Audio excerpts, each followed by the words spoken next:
kita mulai. Bismillahirrahmanirrahim. Assalamualaikum warahmatullahi wabarakatuh. Baik, pada kesempatan ini kita akan berbicara tentang zakat. Maka sebagai subtema kita pada pembahasan kali ini yaitu zakat profesi dan urgensi pengelolaan zakat.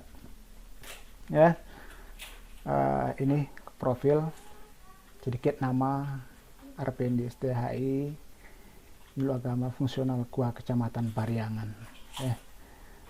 Dan kebetulan dulu juga pernah menjabat atau mengurus zakat ini ya di kecamatan. Sewaktu BAS kecamatan masih eksis tentunya. Sekarang BAS sudah kalau pengelolaannya sampai tingkat kabupaten. Kecamatan hanya berperan sebagai UPZ lagi. Ya, kita lanjut pada zakat profesi dan urgensi pengelolaan zakat.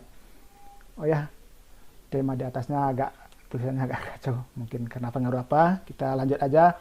Yang jelas di sini kita akan berbicara tentang makna zakat itu sendiri. Pertama, secara etimologi zakat ini berasal punya makna ya dua. Yang pertama at-tuhur. Jadi zakat itu berarti bersih, suci. Ya, artinya dengan membayarkan zakat atau mengeluarkan zakat, maka di situ akan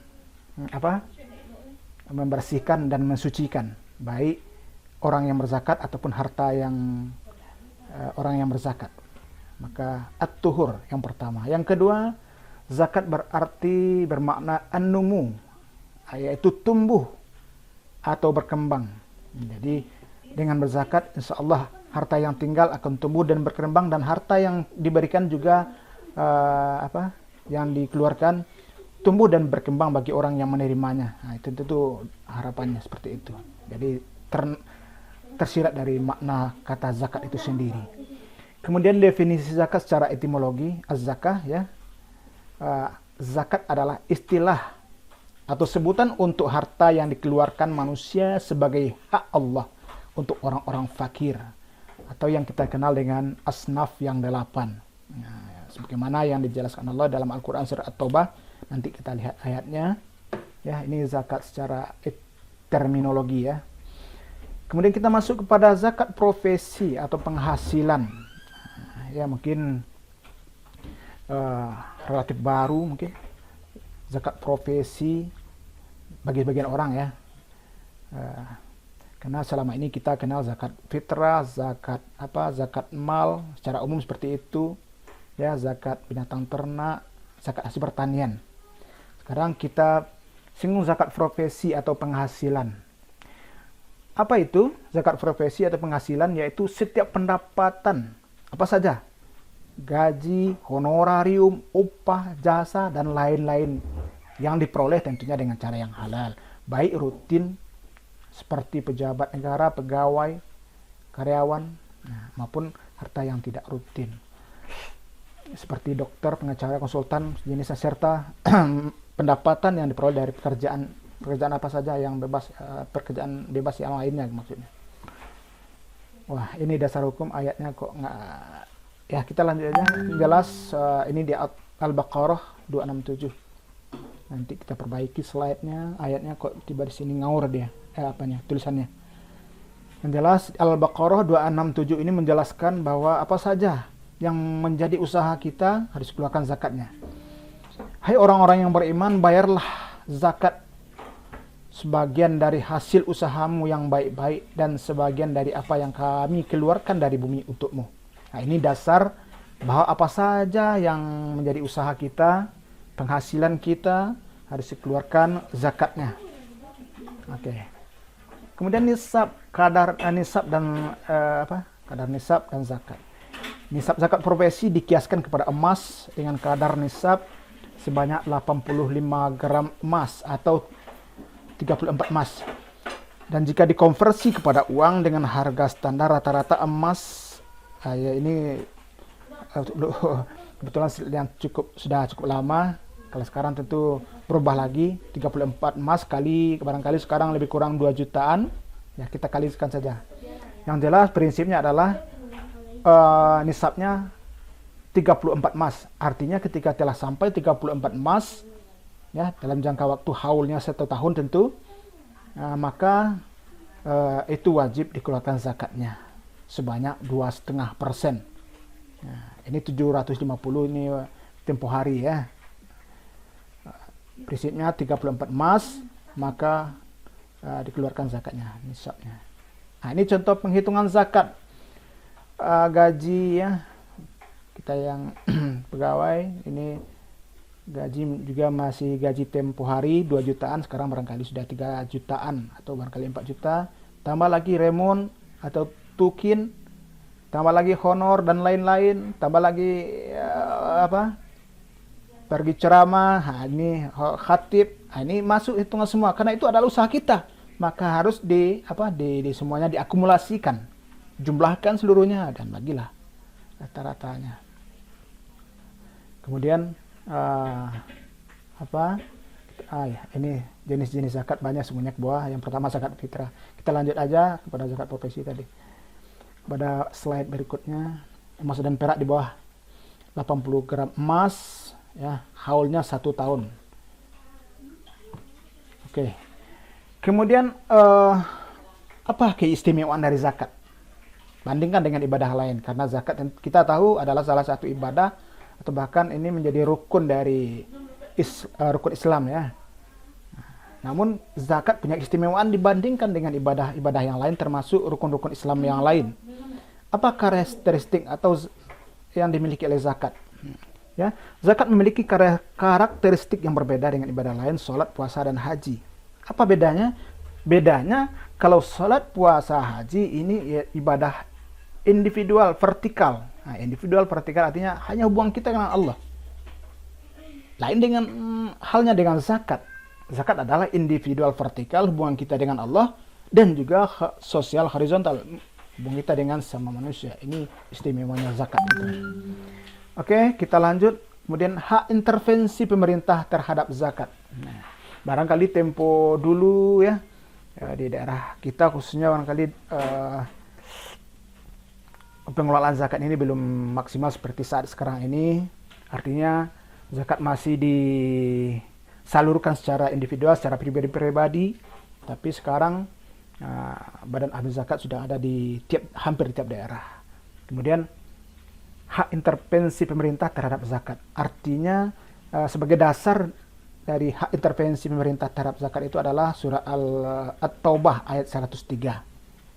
Ayatnya juga kacau di sini tulisannya. Kita ambil saja langsung aja kepada terjemahannya. Apa kata Allah? Ambillah zakat dari sebagian harta mereka. Dengan zakat itu kamu membersihkan dan mensucikan mereka. Dan mendoalah untuk mereka. Sesungguhnya doa kamu menjadi ketentraman jiwa bagi mereka. Dan Allah Maha mendengar lagi Maha mengetahui. At-Taubah 103. Oke, kita lanjut. Titiknya di mana? Ini. Sesungguhnya zakat-zakat itu hanyalah untuk orang-orang fakir, orang miskin, pengurus-pengurus zakat. Nah, ini amil. Ya, wal amilina 'alaiha. Para mu'allaf yang dibujuk hatinya untuk memerdekakan budak, orang-orang berhutang untuk jalan Allah, dan untuk mereka yang sedang dalam perjalanan sebagai suatu ketetapan yang diwajibkan Allah Ta'ala. Ya, oke, kita lanjut aja. Ini. Kenapa harus kepada amil? Karena di dalam ayat yang At-Taubah tadi ada wal amilina 'alaiha. Artinya mantuk ayat secara eksplisit ayat ini berbicara tentang mustahik zakat, orang-orang yang berhak menerima zakat. Namun mafhum ayat secara implisit ayat ini mengisyaratkan harus adanya amil. Harus adanya amil, pengelola zakat itu sendiri. Sehingga Rasulullah membentuk Baitul Mal dan kemudian mengumpulkan harta bersama umat Islam ke dalamnya, termasuk zakat. Kemudian Rasulullah juga mengutus para petugas atau amil zakat ke setiap daerah, bertugas untuk memungut zakat dari aghnia atau orang-orang yang berhak atau orang-orang yang wajib mengeluarkan zakatnya. Nah, jadi ini dasarnya. Memang zakat itu semestinya harus dikelola, harus ada yang mengurusnya. Kita lanjut. Ini At-Taubah 103 dan 160 dan ayat 60. At-Taubah 103 Allah menjelaskan tentang kewajiban pemimpin umat Islam atau pemerintah secara umum untuk memungut zakat sebagai pemegang kekuasaan dan kebijakan. Sedangkan pada At-Taubah 60 Allah menjelaskan tentang pengelola teknis zakat itu. Jadi di At-Taubah 103 pemimpin harus untuk memungut zakat, ada kewajiban pemimpin untuk memungut zakat, dan dalam pelaksanaannya aplikasinya pemimpin itu menunjuk badan atau orang-orang tertentu untuk mengurusnya. Ya inilah amil zakat sebagai perpanjangan tangan dari pemerintah itu sendiri. Ya tidak mungkin lah Jokowi mengut zakat ke sana ke sini, ya tidak mungkin. Atau Menteri Agama mengut zakat ke sana sini, tidak mungkin. Maka dibentuklah badannya. Seperti itulah sederhananya. Dan itu telah penerapannya di Indonesia sudah di dalam regulasinya, sudah ada regulasinya itu. Pemerintah Republik Indonesia sudah memulai pengaplikasian konsep syariat Islam tentang zakat ini dengan menerbitkan Undang-Undang Nomor 38 Tahun 1999 tentang pengelolaan zakat dan Keputusan Menteri Agama Nomor 373 Tahun 2003 tentang petunjuk pelaksanaan Undang-Undang Nomor 38 itu, Undang-Undang Nomor 38 Tahun 1999 itu. Ya, kita bisa klik di Google undang-undang ini atau KMA ini ya. Kita lanjut aja. Mana nih? Oh iya. Kok kemana? Tunggu, lanjut.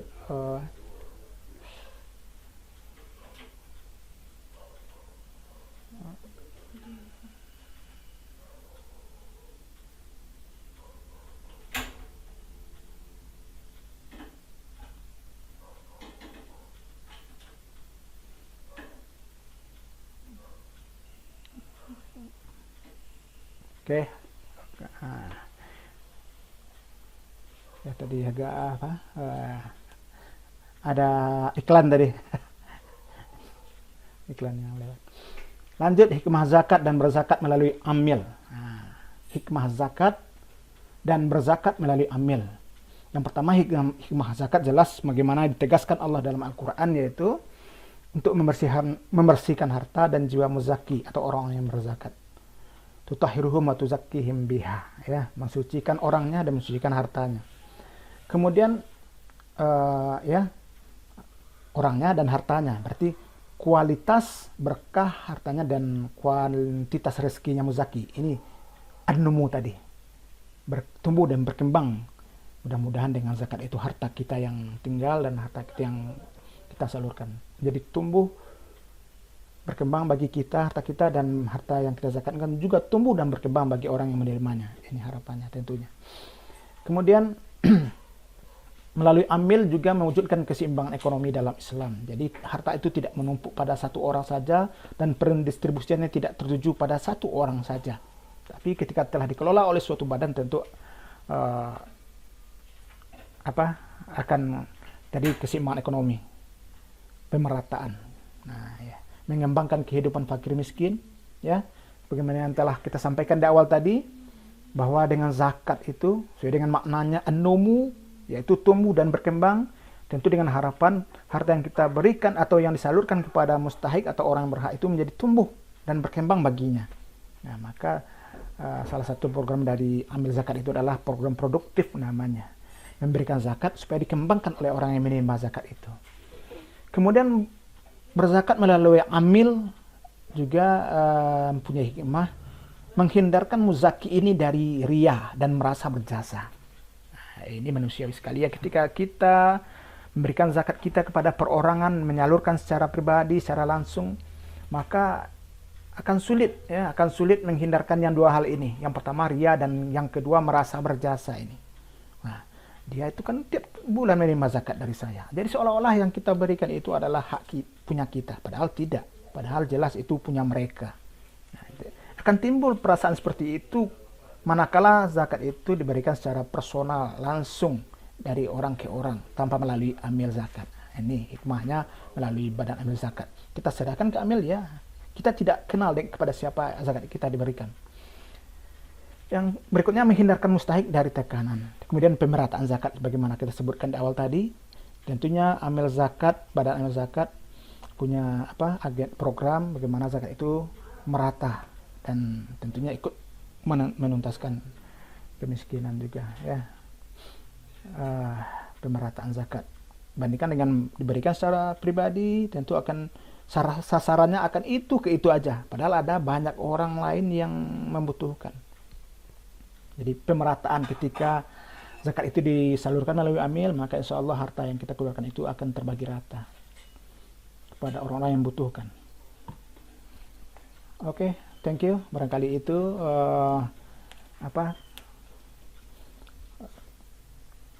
tema kita hari ini, zakat profesi dan hikmah berzakat melalui amil ya. Mohon maaf. Assalamualaikum warahmatullahi